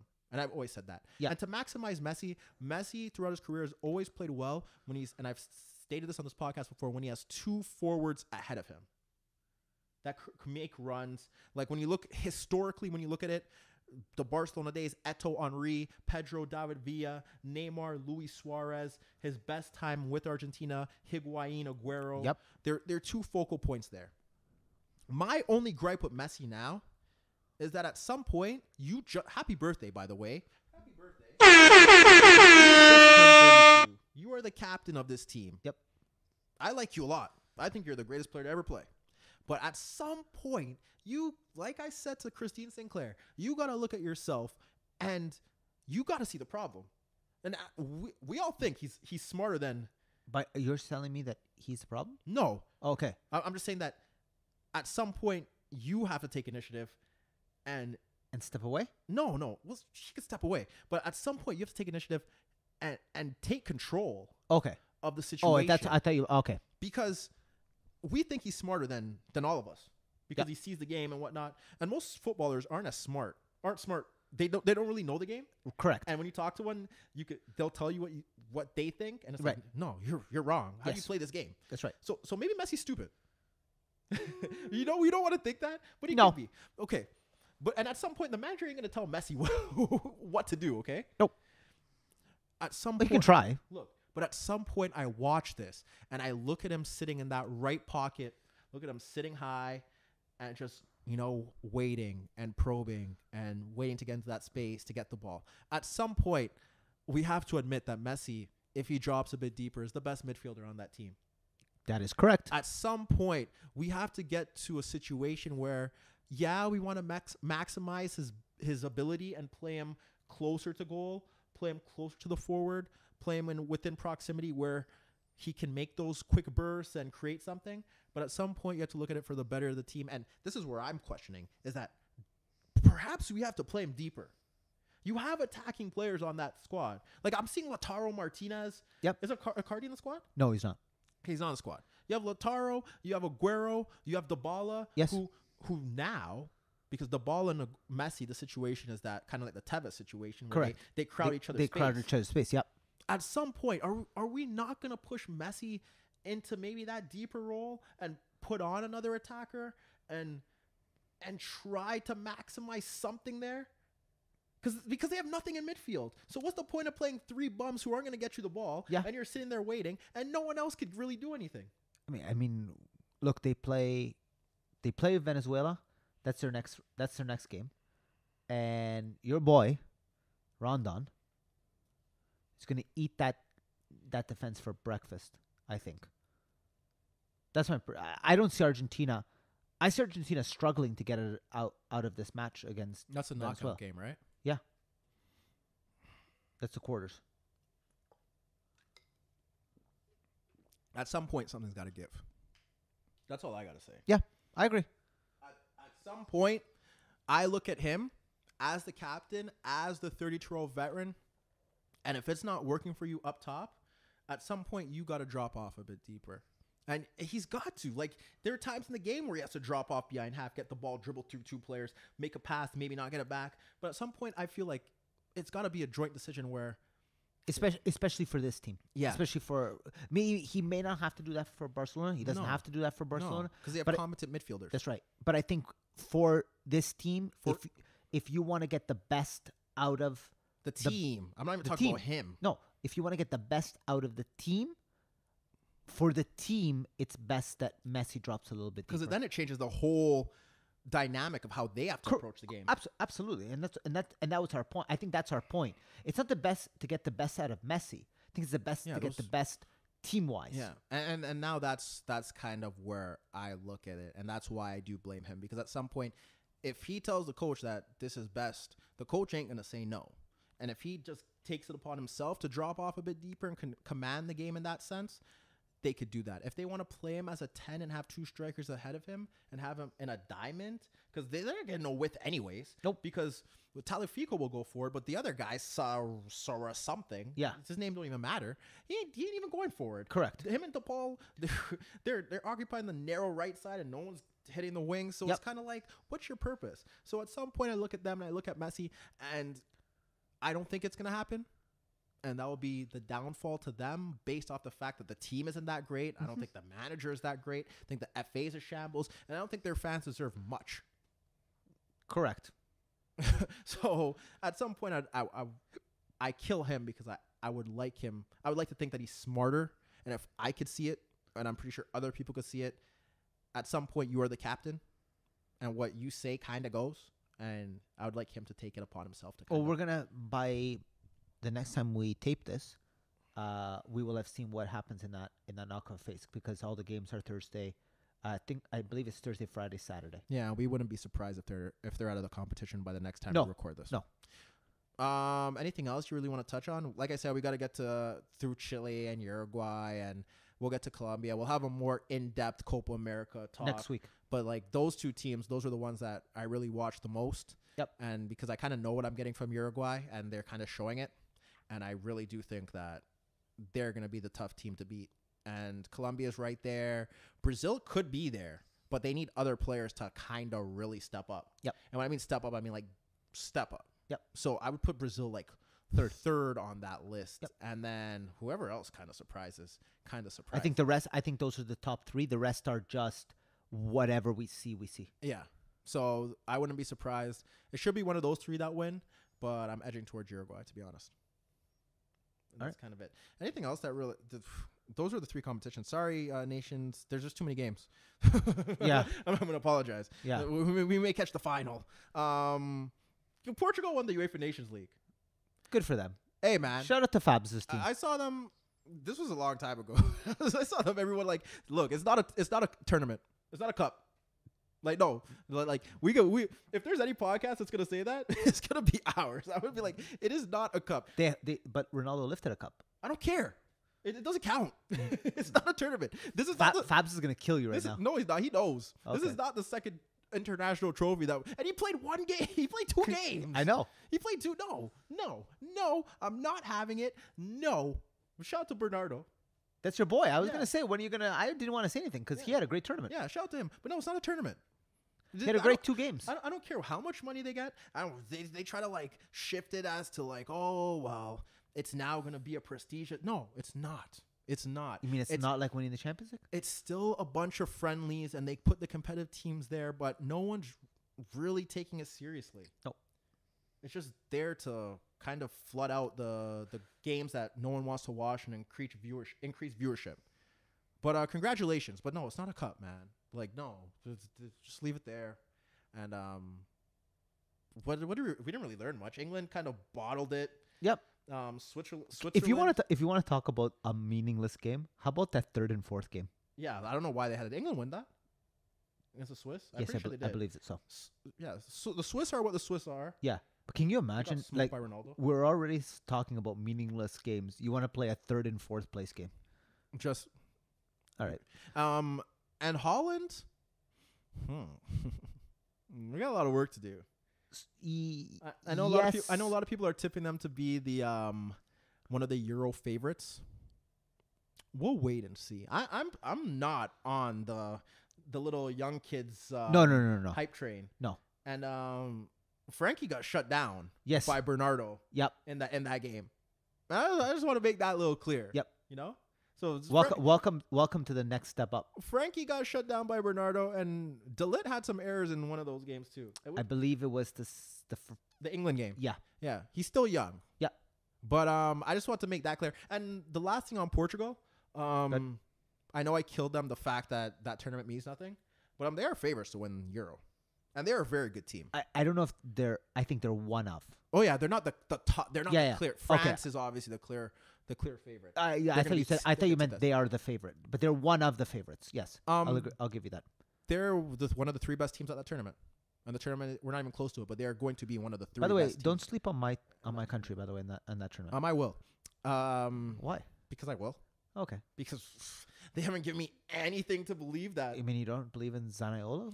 No, I don't. Moises Keane? Nope. By the way, they just got eliminated from the under-21s today. I definitely don't believe in those two yet. Yeah. But Portugal is right there, and they've been good since I killed them for being the worst team to win in a major international tournament in my lifetime. They must be listening. So if they're to win this one, that's like, and they defend it. Hey, I'd be like, oh shit! Now they won 2. Keep listening to our podcast. But yeah, they don't. They're good. So I just want to let that be known. Let's fly through the rest of the stuff. There was something that mattered. Paul Pogba's still dancing on Instagram. Yeah, with his brother. So I'm happy that he's having a good time. He's doing something right. He wants to move out of United, and it's not really working for him. Not yet. Well, yeah, because they're asking for too much. Of course they are. And I know Juve ain't gonna pay that. Hell no. And we have our eyes set on other. And we'll get to that in a bit. I know Real want him, apparently, because apparently Real don't want to pay the asking price that Spurs have set on Eriksen, which is what I expected. Yep. So, but all those players are, and I've said this before, are all super inflated and yeah. Unfortunately, that was all set by past transfers. You could probably date it back to Neymar's transfer. Yeah, I mean, players are going for absurd amount of money right now. We're gonna learn a lot about Paul and his commitment to United, and we're gonna learn a lot about how United handles that, because I don't think Ollie can handle an upset Paul.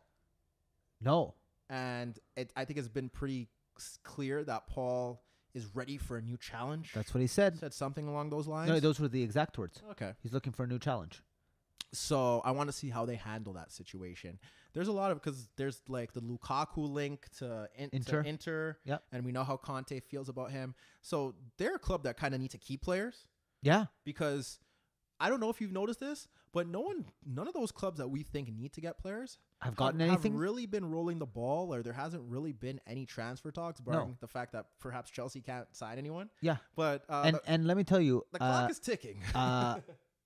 Wan-Bissaka is not the player. Is not the signing we've been talking about. Did you see? Did I comment on Zach's thing? I don't know if you saw it. I don't know. They want 40 million for Wan-Bissaka. They want more. They want more? Yeah, there's like a 60 million bid. 60. Yeah, apparently that's where we're getting there.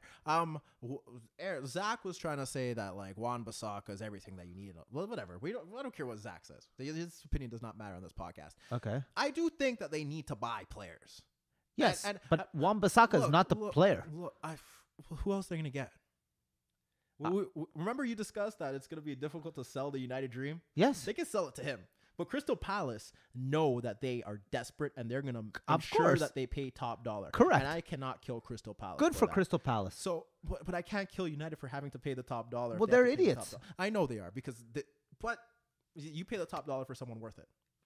That's what I'm trying to say. Yes, but they signed Daniel James, whoever that is, the Swansea winger. We'll see if he gets some minutes. Okay. Ollie could probably get the best out of him. By this rate, okay, they're looking And just to stay out of the championship. And Juan Mata re-signed. I don't know why. Okay, Because he barely plays as it is. okay. So, But they haven't really made any news, and they may lose Paul Pogba. So fantastic. interesting. They're finishing 10th. Interesting times over at United. But like I said, no one else has really done anything yet, too. So we can't really kill them yet. No, But they kind of try to speed up the Wan Bissaka thing. You Okay. know? The Koulibaly talks have kind of quiet, by the way. yeah, because Yeah, no one's gonna pay that price, no, and Napoli has every right to do that. correct. What else? Rafa's leaving Newcastle. Yeah, Newcastle. kind of torn about that. I know why Rafa's leaving. I can understand. Everyone knows why Yeah. Rafa's leaving. I would leave too, but Yeah.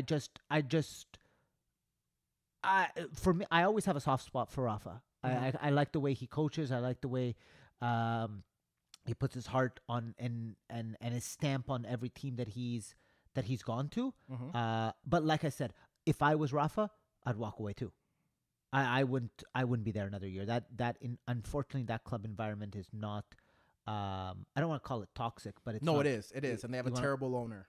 Well, oh no, that's where it starts. Yeah, they have a terrible owner. That's where it starts. Yeah. And I think that's the reason why Rafa's leaving. Well, he's not getting any resources, and he's done a very good job with what he's got, and Yes. it's time to move on.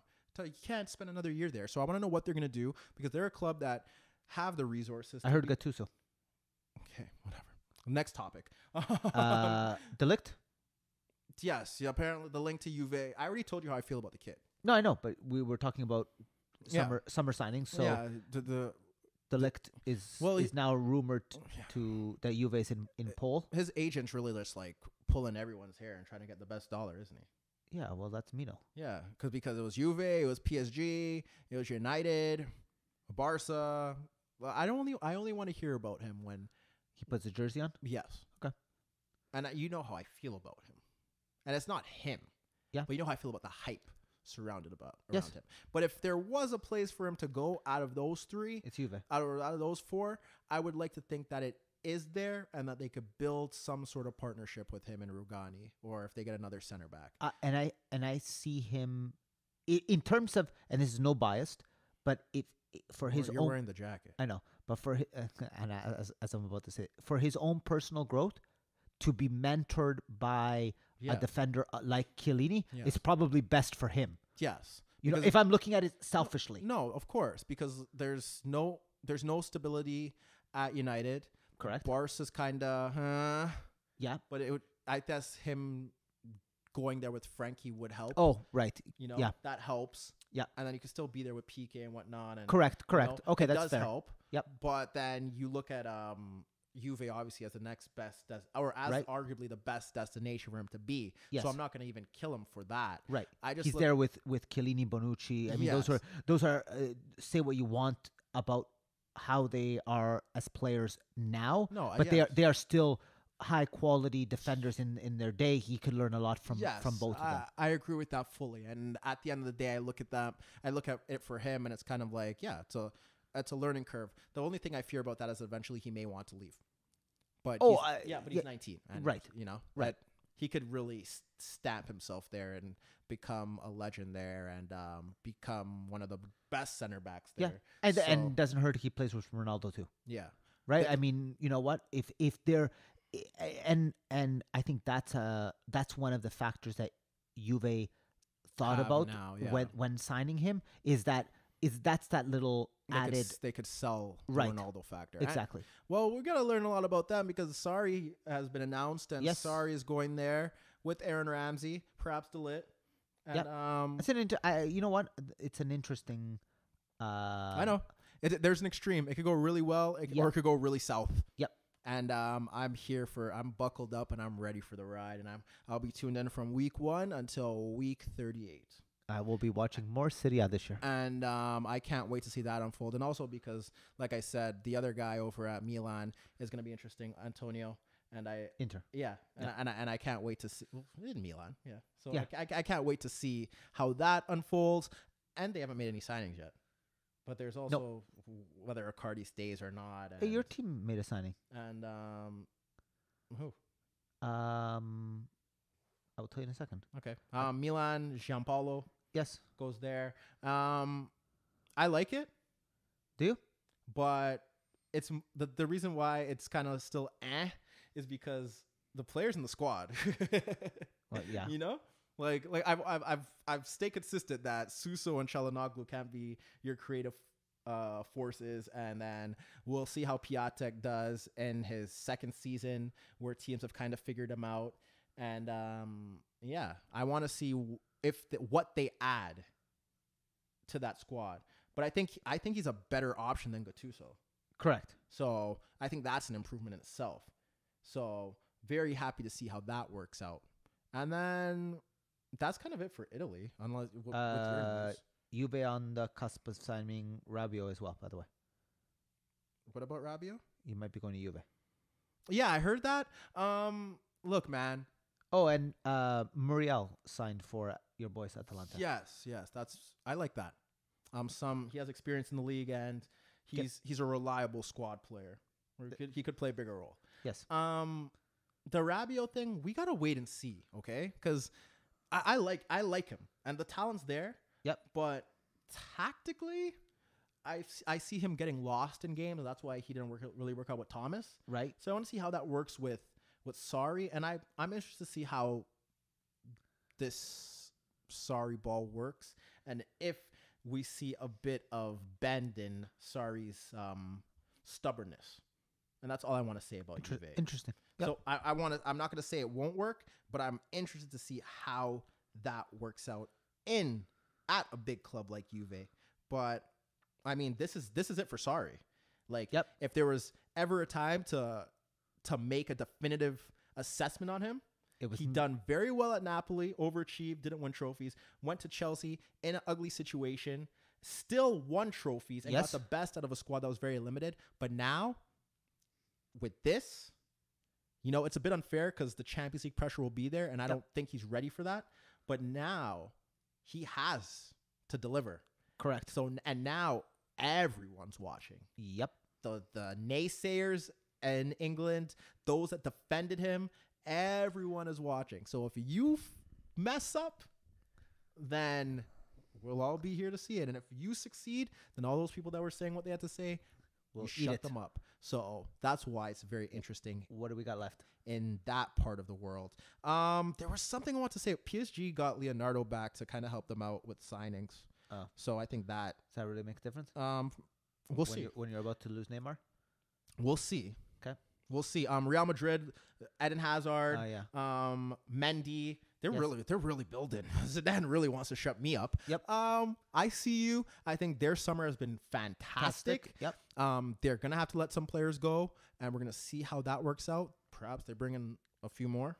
We'll see how that unravels. But in terms of who's having a really good summer, they're at the top of the list. And Bayern right behind, by the way. They made some early signings. They have, but Dortmund.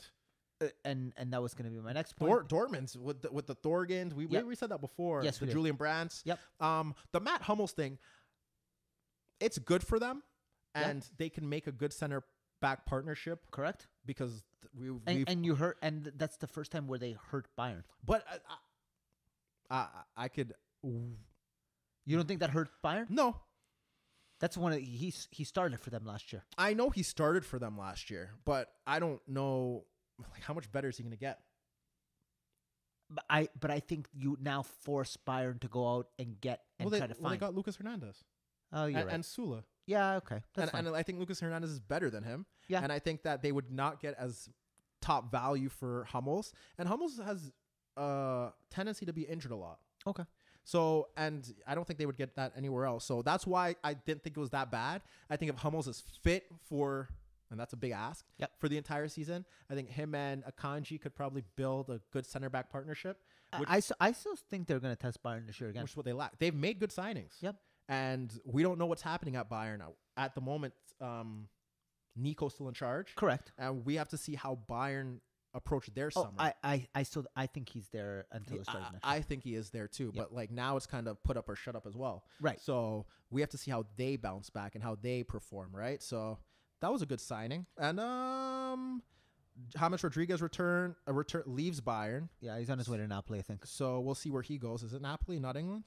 No, I heard Napoli's in pull. Okay. So we'll see what happens to him. I still think There is Which would be good. By the way, that would be good for Napoli. yeah, that was very good for It Napoli. makes Serie A a Serie little A. bit more Yeah, interesting. and he does have the tie with Carlo, so Correct. it does make sense.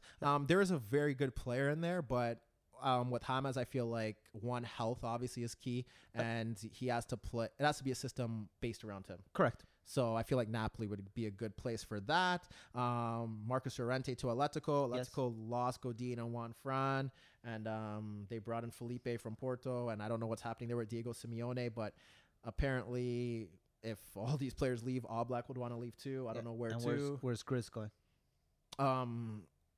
They were saying Barca. Yeah. The Grizz gang is going to the Camp Nou, but then there's talks That cooled off. Yeah, that did cool off because there's something about Neymar, Messi wanting Neymar to Barca. I don't even know. That's paper talk. Yeah. But so Last thing I heard was Barca was going to sign Grizz and then trade him. Like a la the NBA. oh, okay, cool. Sign and trade. Get Grizz. I don't want Grizz anywhere near that spot. 5-year But max. I don't want the thing about Grizz is that he's better than Coutinho. Yeah. So they don't really lose if they Yeah. get rid of Coutinho and get Grizz. Yeah. But I don't know if it really pushes them over the hump. But No. there's a good player in Grizz apparently. Yeah. There's a great player. He's a good player. There's a great player. No, he's a good player. But apparently he's a very good player. Okay. But apparently there's a great player. In I have Grizz. yet to see this great player. And I'm waiting to see it. So that's my thing. Okay. So I don't want to take away from him. And they have to handle that Rakitic situation as well. Is he staying? Is he going? Oh, yeah. And I feel like they got to keep him, but they do stupid things, and De Jong's there, so. Oh, yeah, But you're right. Frankie needs to kind of Mold himself there. there. Yeah. I don't think he should be an automatic starter. No. And he should know that. No. Buffon is leaving PSG. Is that the end for him? No, I think he's going to go to Parma. Okay, that'd be nice. Full circle? Yeah, that'd be a nice Yeah. swan song. I've heard Parma and Porto. Okay, okay. I can see that happening. Yeah. Just because I kind of hope. Oh, and I heard your boys, Atalanta, are in the mix, by the way. that'd be nice too. Yeah. Buffon's not bad. He's just not great anymore. No, yeah. So it'd be nice for him to go to a club like I that. I kind of hope he goes to Parma. That'd be a nice ending. Yeah. Yeah. Phil Jagielka, you don't care about. Nope, not at all. But he is leaving Everton, Good so for we him. should say that. And Frank Lampard to Chelsea. Yeah, Could be on the cards. yeah. Let me know how that works out for you. I I hope that door hits him right on the ass. they've put themselves in a position where they're kind of like, oh well, there's no expectation. Peter Cech kind of joined their Oh yeah, quietly. quietly. But you know what? Did you see the thing, the photos of Yeah. that? Why is he wearing his helmet? I haven't. Oh, I don't know. He always needs to wear that, Swagger. even when he goes to the office. Branding. Okay, fair. Good for him. You know about branding? Yeah, Elite branding. I do. Drip. The drip. Yes, You got the drip. thank you. Peter's got the drip. Oh, well, when he wears that helmet, of Yeah. course he does. He always matches his shoes with it. Does he really? I don't know. Okay. I don't care. Frank will be very interesting. But I've stated that club does not deserve any good. So if it doesn't work out, I'm not going to be here and feel sorry for them. Correct. But if Frank goes, he walks into a great position. Because I would think that if you get that job, you would leave Derby. Frank knows Roman. I still feel like if Frank goes to shits, they are sacking him. Oh, absolutely, they are. So I'm just like Did you think otherwise? No, I'm interested to see how it works out. But Okay. everyone is saying that if they do get the transfer ban, it allows them to bring in utilize the younger players. And that's like where he did Frank at Derby. is specialized in. Well, I don't know. That everyone's using the Derby experiment. Oh, right? okay, fair. And then everyone's using Cultiro, Zidane. Everyone's kind of they're trying to sell themselves a dream. Okay, understandably so. Not saying they're right. I definitely don't agree with it. But we'll see. I understand where they're saying there's more, there's no pressure because he can fail and use that as an excuse, and then wait for the ban to end and then bring in players. Sure. So it's like you're gonna throw away 2 years. Got it. That's what you're telling me. That's the dumbest thing I've ever heard. But that's fine. I don't understand. I don't understand what that club does anyway. Yeah, if Sarri leaves, you got to ask yourself who they bring in, right? Yeah. So listen, it was a mistake to let Sarri leave, if you ask me. But yeah, well, yeah, it is what it is. Yeah, they bring in someone who is good with the fans and good in the fans until shit goes to shits, and then go from there. Thank God you're good with the fans. Luis Enrique stepped down. Yeah, for personal issues. Personal reasons. We'll see how that Spanish squad deals with hopefully that. Hopefully it's nothing serious. Yeah, hopefully everything's okay. And I think we kind of hit everything. Yeah. I thought this was going to be a 3-hour podcast, but no. we kind of did a good job here. Anything else that really mattered? Anything else we want to talk about? Italy's, we got Germany, we got Spain. PSG is being PSG. They're kind of quiet over there. Yep. Yeah. So we come back next week and we break down all the Cop- transfer news. Copa America, Gold Cup, and women. and the women, and we're back. Like I said, 2-week hiatus. If we ever go off for 2 weeks again, then the podcast is over. But this is the best soccer/footy podcast in the world, and we kind of just tell it how it is. Myself, Dan, and whoever else decides to step into the hot seat. The guy behind the camera. Well, yeah, the guy. He just turned on the camera. We Yeah. gotta wait till we get the second camera. Then he's actually gonna do some work. Fair enough. But until now, it's like he's only doing one job. Like, yeah, I could do it, but then you'd have to come here. So Yeah. It is. No, what you it don't. is. No. Yeah. And he doesn't like to be in front of the camera. Yeah, camera shy. Well, Yeah. then we get BP and then bring him in here too. So Hey, why not? we're working on it. This Yep. summer is we're here. We're not hiding. But we're still doing 1 week until probably somewhere close to the season starting. Then Champions League and everything comes into play. Then we'll be back to 2 weeks. But we're here on Mondays, man. No more hiatuses. Everything's gonna be out. Content's gonna be out. It's time. We gave everyone 2 weeks. Yep. Celebrate the Raptors win. Took a bit of a break, but we're here. No games. Best soccer/footy podcast in the world. And if you disagree or anyone else disagrees, Find me on Twitter. tell them to watch. Let's compare. Yep. But until then, we'll be back next week to break down everything else. And with that being said, you can find us on youtube.com/theinnerviews. Upload videos every day as of tomorrow. We took a break from that as well, but the games have been trash. Don't tell me there's been one game that's like, oh yeah, I really want to know how that kind of went down. Nope. Okay, so we're in contention. We're okay. Good. We're okay. So youtube.com/interviews. You can also find us on Twitter and Instagram, Twitter.com/interviewstv. Yes. Instagram.com/interviewstv. And you can find us on Facebook, The Interviews. Facebook.com/theinterviews. Like and follow and like. And you can find me on Quora at some point. I'm going to answer more questions, but we've taken a break from that as well. You can find the podcast, well, I'd say tomorrow, but today, on iTunes, or you can find on Spreaker, iHeartRadio, Spotify, and any Android apps that kind of produce podcasts or allow you to download podcasts, because I don't have an Android, and yeah, Android sucks. Team iPhone to the fullest, gang. Me too. But with that being said, if Dan has nothing else to say and I have nothing else to say, we'll be back next Monday. Best soccer/footy podcast in the world, the InnerViews Podcast. It's your guy, Tyrrell. It's your boy, Dan. Out.